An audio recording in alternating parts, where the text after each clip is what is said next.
समाज को। उसके बाद सुधीर जी दिल्ली पहुंचते हैं, सारी बातें बताते हैं, ज्योति जी से बातें होती हैं। सुधीर जी की बातें दोनों पक्ष से, मतलब कहीं ना कहीं वो पवन जी से थोड़े नाराज चल रहे हैं, तो फिर इसलिए थोड़ा होता है, बड़े भाई का बात अगर नहीं कोई मानता है तो थोड़ी नाराजगी तो हो ही जाती है ना। सारी चीजें होती हैं। उसके बाद एक संदेश और दोनों तरफ भेजा जाता है कि आप दोनों ही आदमी दिल्ली आ जाइए, सुधीर जी भी हैं यहाँ पे, और सुधीर जी आप दोनों का जो भी समाधान होगा वो एक गार्जियन स्वरूप हैं राजपूत समाज के, उनके सामने कर लिया जाएगा। तो इस बात पे ना तो उधर से कोई रिप्लाई आया, ना तो ज्योति जी की तरफ से कोई रिप्लाई आया।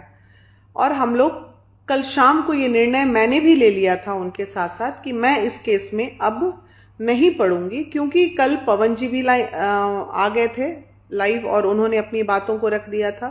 क्योंकि देखिए अब ये जो है ना, ये पारिवारिक झगड़ा नहीं, ये एक राजनीतिक मुद्दा टाइप का झगड़ा बन चुका है। अब ये दूसरे रूप में, दूसरे दिशा में रूप ले रहा है। तो ऐसी परिस्थिति में हमें शांत हो जाना ही, जो बुद्धिजीवी लोग होंगे वो चुप हो जाएंगे कि जब किसी का बात कोई नहीं मानता है तो आदमी अपनी इज्जत बचाने के लिए चुप हो जाता है कि भाई ना हमको आपसे मतलब है, ना हमको आपसे मतलब है, ना आप भी मेरे लिए प्रिय हैं, आप भी मेरे लिए प्रिय हैं, दोनों का भला हो जीवन में, वैसे कह के हम लोग बैक हो जाते हैं। कल सुधीर भैया ने भी ये निर्णय ले लिया कि इस केस से मैं बैक हो रहा हूं, अब मैं दोनों में से किसी से बात नहीं करूंगा।